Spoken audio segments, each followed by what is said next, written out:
Episode 12 on parental alienation. In treating parental alienation, we must first rescue the child from the alienating parent. This requires that the child be protectively separated from the bad parenting practices of the narcissist borderline parent.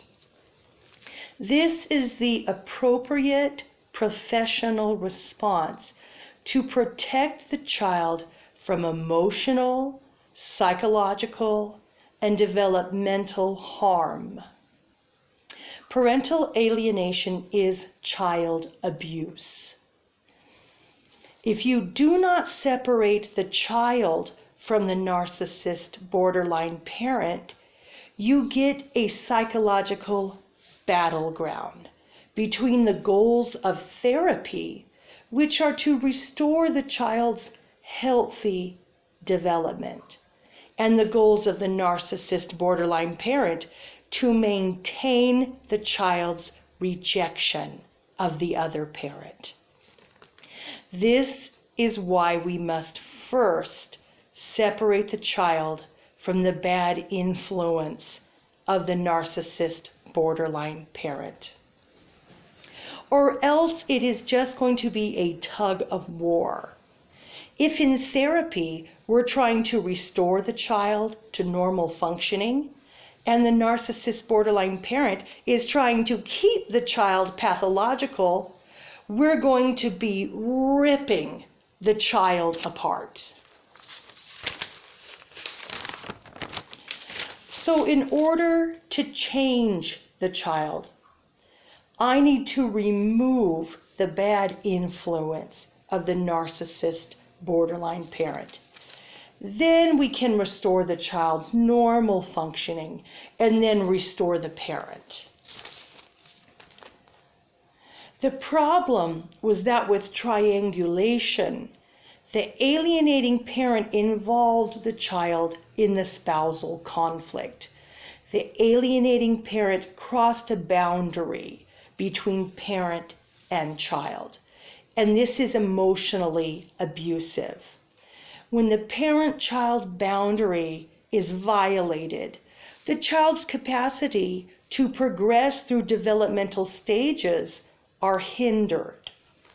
The narcissist borderline parent has objectified the child, using them as a weapon against the other parent. And this shows lack of empathy for their child and is child abuse.